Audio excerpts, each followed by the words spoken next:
Jail से कैसे बाहर निकली?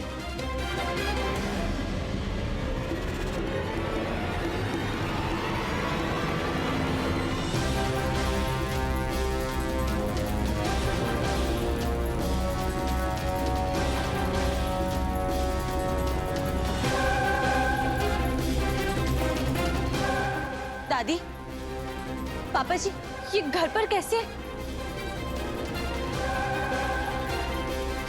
शक्ति,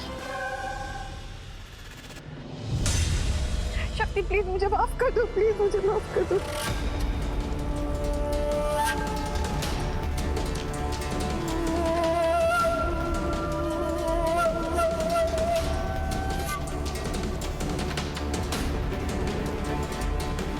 मुझसे बहुत बड़ी गलती हो गई, प्लीज माफ कर दो।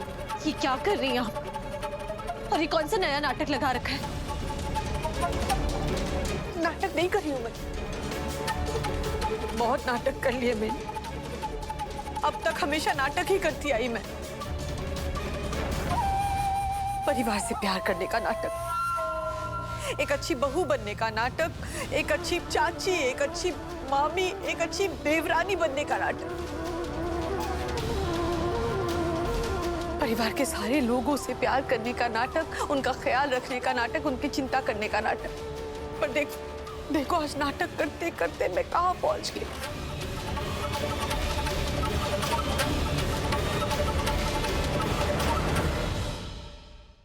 अपना नाम, अपनी इज्जत खोने के साथ साथ मैं सारे रिश्तों को खो चुकी।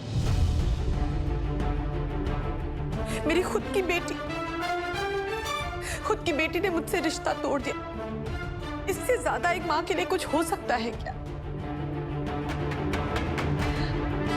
अब मैं नाटक नहीं कर रही, मैं सच में बदल गई हूं। कमल ने सबको समझाया और फिर इन सब की वजह से मैं वापस आई।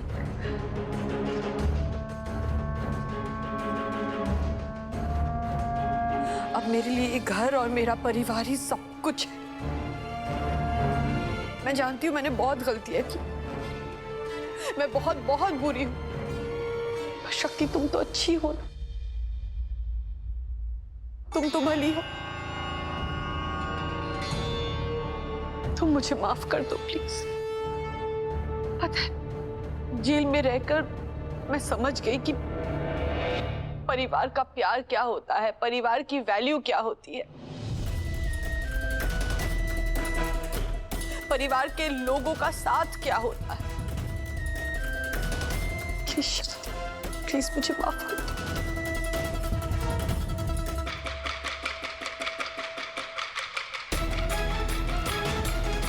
शिव बेटा, आई एम सॉरी बेटा, प्लीज मुझे माफ कर दो प्लीज।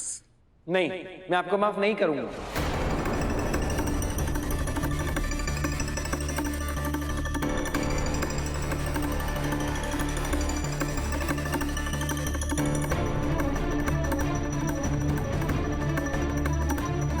आप बैड हो, ये बहुत बैड है।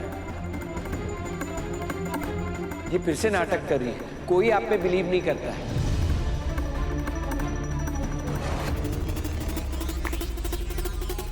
देखा आपने, डॉक्टर शिव भी जानते हैं कि फिलहाल आप जो कर रही हैं ना, वो नाटक है। दिन रात में बदल सकता है, रात दिन में बदल सकती है, लेकिन आप कभी बदल नहीं सकती है। दादी, आप भी इनकी बातों में आ रही हैं, इनकी बातों पे भरोसा कर रही है। बातों में तो हम किसी की भी नहीं आई शक्ति, और ना ही हमने किसी पे भरोसा किया है। हम तो बस मजबूर थे। अरे अगर हम इसे जेल से बाहर नहीं निकालते तो हमारा नालायक बेटा अपनी जान दे देता। आप दोनों जाकर मेरी मंदिरा को जेल से वापस घर लाएंगे, वरना मैं आप सबके सामने अपनी जान दे दूंगा।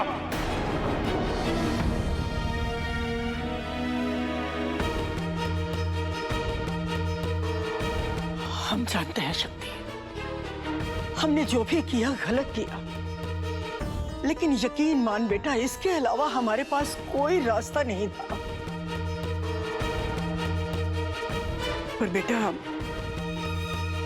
इस घर ने बहुत कुछ खोया है। हमने अपनी बहू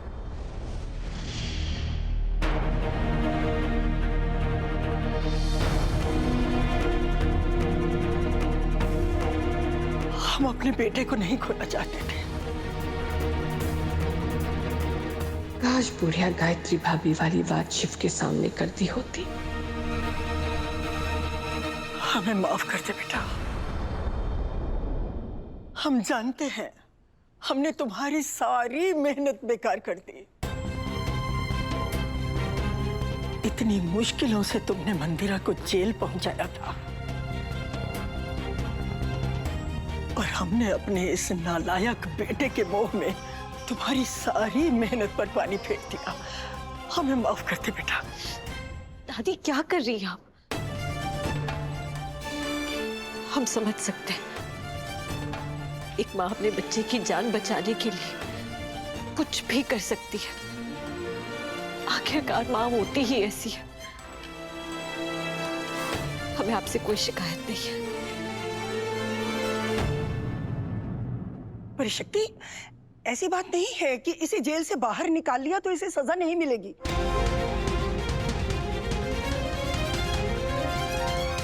इसने हमारे परिवार के साथ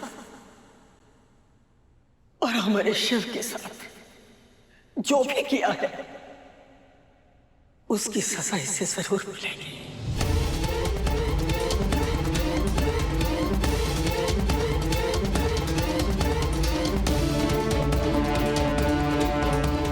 कैसी सजा? अभी बताते हैं।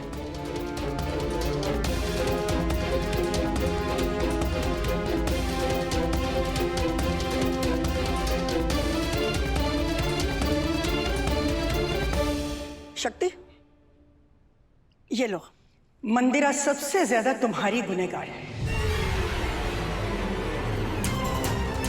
इसने तुम्हारे साथ गलत किया है, सो इसे सजा देने का हक भी तुम्हें ही है।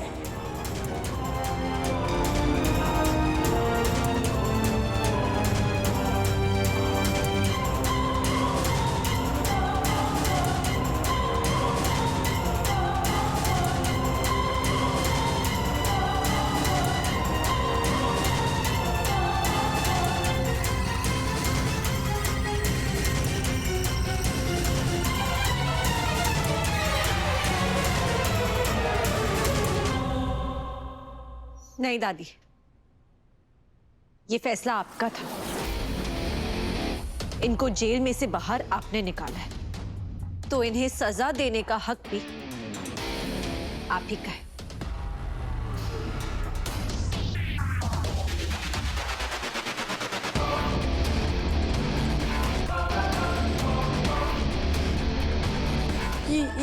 ये क्या कर रहे हैं आप? अरे मैंने माफी मांग ली ना, अब मैं बच्ची थोड़ी हूँ कि बच्ची नहीं है, इसीलिए तो तुम्हें सजा दे रहे हैं। बच्ची होती तो पुचकार के समझा लेते कि नहीं बेटा, ऐसा नहीं करते। तुम तो इतनी बड़ी घोड़ी हो जिसकी लगाम कसना बहुत जरूरी है।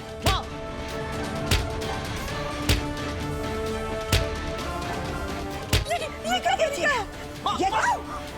ये क्या कर रही हैं आप? हट जा, हाथ नीचे कर ले, नहीं तो तेरी भी कुटाई हो जाएगी। अरे हम तो कहते हैं बचपन में ही तुझे ऐसे 2-4 जम के लग गए होते ना, तो आज ये नौबत नहीं आती। चल हट, हट, हट। तेरी वजह से इसे जेल से निकलवाना पड़ा। चल हट पीछे, चल हट, नहीं तो तुझे भी मार मार के ढोल बना दूंगी। नौटंकी कहीं का, हट अब। और तू बता, तो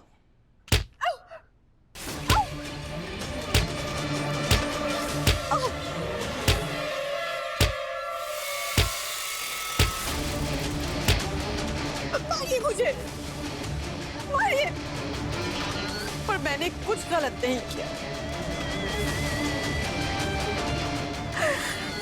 सब कुछ कीर्तन ने किया था। और मैं उसे उसकी सजा दिलाकर रहूंगी।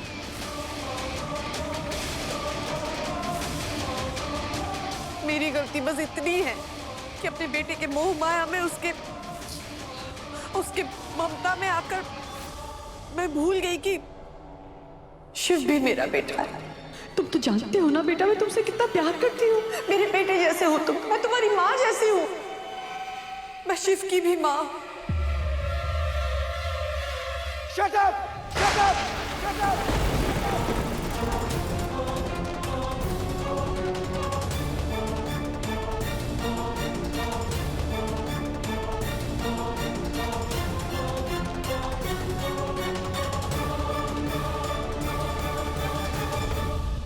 Mrs Mandira Kashyap, shut up!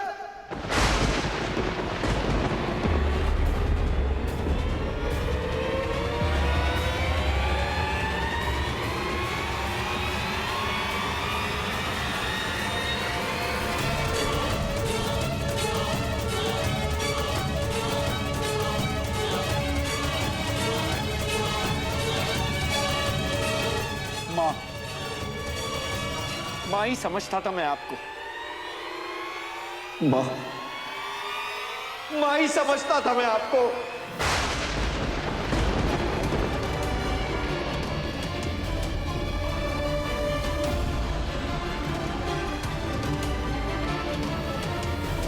हमेशा सोचता था कि एक माँ अपने बेटे के साथ बुरा कैसे कर सकती है।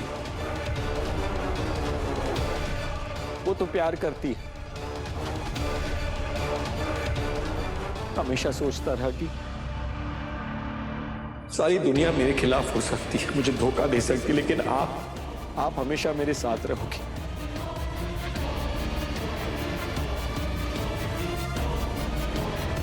हर बात मैंने आपकी मानी।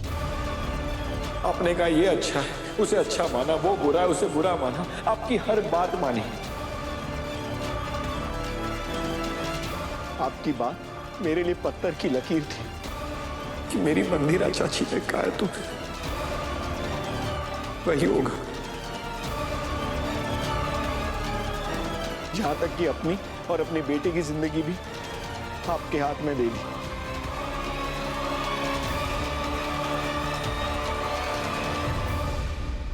और आपने क्या किया? भगवान से भी ऊपर दर्जा दिया था मैंने आपको, लेकिन आप भगवान नहीं, हैवान निकली।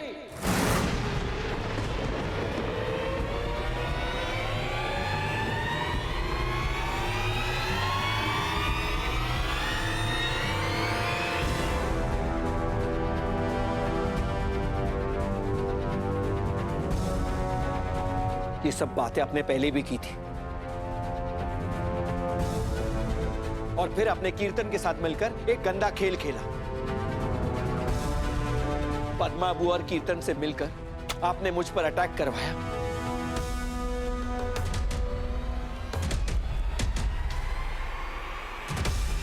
और सारा इल्जाम डाल दिया शक्ति पे।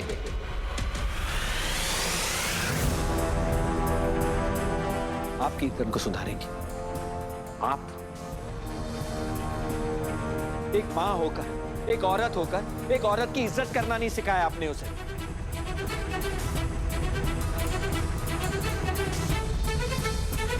ईमानदारी क्या होती है ये नहीं सिखाया अपने बेटे को। और आप उसे सुधारेंगे, आप उसे सजा दिलवाएंगे।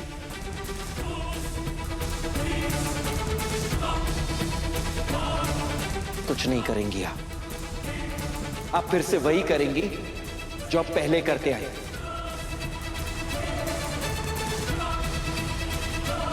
कभी कार्तिक पे अटैक करवाया, कभी शक्ति पे अटैक करवाया, कभी मुझ पर अटैक।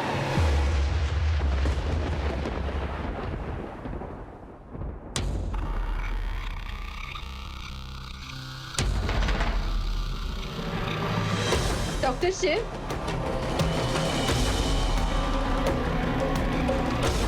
डॉक्टर शिव क्या हो रहा है आपको?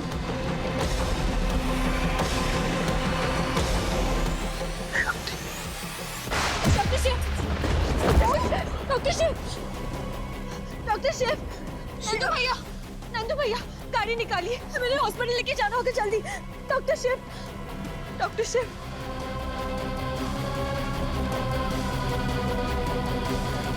शिव तो पहले जैसा है।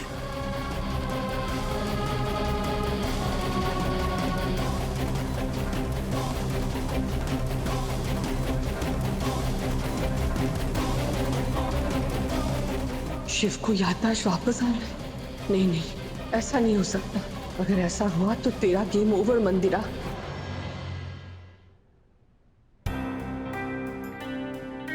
मनोरमा, क्या हुआ?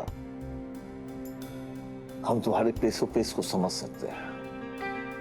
एक तरफ तुम्हारा बेटा है और उसकी खुशी, और दूसरी तरफ तुम्हारी जिंदगी का तजुर्बा जो ये कहता है कि धर्म की जिंदगी खराब हो जाएगी। लेकिन हम कर भी क्या सकते हैं? हमें तो लगता है ना कि धर्म को कोयल से प्यार हो गया है। तुम्हें बताओ, इतने दिनों में कभी देखे हो धर्म को किसी लड़की से प्यार होते हो? पंडित जी, अगर धर्म को ना इस लड़की के अलावा दुनिया की कोई भी लड़की पसंद आई होती ना, गोरी, काली, मोटी, नाटी, लूली, लंगड़ी, मुझे कोई प्रॉब्लम नहीं थी। बस दिक्कत तो यही है कि उससे उस नागिन मंदिरा की लड़की से प्यार हो गया। उस मंदिरा को तो आप जानते हैं ना, कितनी जहरीली औरत है वो। अपने फायदे के लिए ना पूरी दुनिया को आग लगा सकती है। मंदिरा कश्यप खानदान की बहू, और आज उसी की वजह से वो पूरा खानदान कितना तकलीफ में है। आपको खबर न हो तो कह दूं, बच्चों को संस्कार ना उसकी माँ देती है। जब माँ इतनी जहरीली है तो बच्चों को कैसे संस्कार दिए होंगे उसने? जैसा पूत वैसा सपूत। अरे जब मंदिरा नाम का पेड़ ही इतना जहरीला है तो उसकी शाखाएं तो ऐसी होगी ना। अरे एक शाखा देखी ना उसकी, वो कीर्तन, कितना परेशान किया है मेरी बेटी को। और ये उसकी दूसरी शाखा, उसके संस्कार भी तो ऐसे ही होंगे ना, जहरीले। फिर ये मेरे बेटे की जिंदगी में आई ना तो धर्म की जिंदगी में जहर घोल देगी ये। अरे उसकी जिंदगी हराम करके रखेगी। सब कुछ जानते हुए भी मैं अपने बेटे को खाई में नहीं धकेल सकती ना। तुम्हारी बातों में दम है, लेकिन जानती हो, दम से ज्यादा डर है तुमको अपने बेटे के लिए। और उस डर की वजह से अपने बेटे को जीवन भर कुमारा घर में बिठा के रखोगी क्या?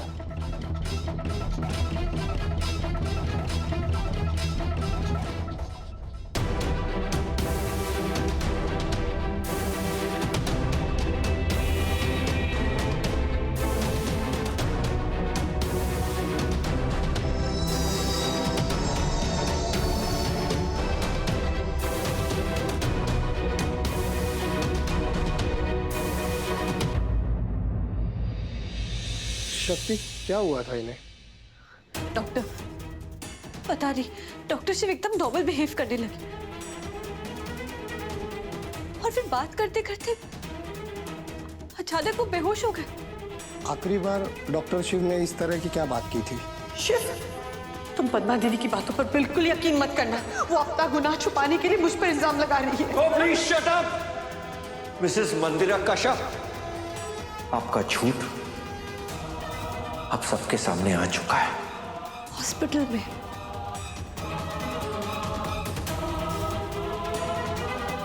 डॉक्टर शिव ने उस दिन हॉस्पिटल में ठीक वैसे ही बात की थी। लेकिन डॉक्टर, इन्हें क्या हुआ है? ये ठीक तो है ना? इन्हें कुछ हुआ तो नहीं है? शक्ति, तुम बताओ, जल्दी तुम भी डॉक्टर बनने वाली हो। अचानक शिव का थोड़ी देर के लिए एकदम से नॉर्मल हो जाना, उनकी सारी मेमोरी वापस आ जाना, इसका मतलब क्या है? इसका मतलब कि डॉक्टर शिव के दिमाग का वो हिस्सा एक्टिवेट हो रहा है जो सब कुछ भूल चुका है। एग्जैक्टली। इसका मतलब आज जो हुआ वो अच्छा साइन है।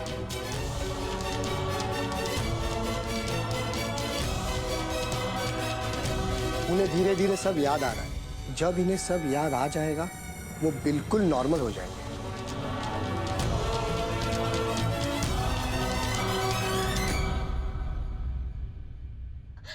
दादी दादी आपने सुना? हाँ। डॉक्टर शिव बहुत जल्द ठीक हो जाएंगे।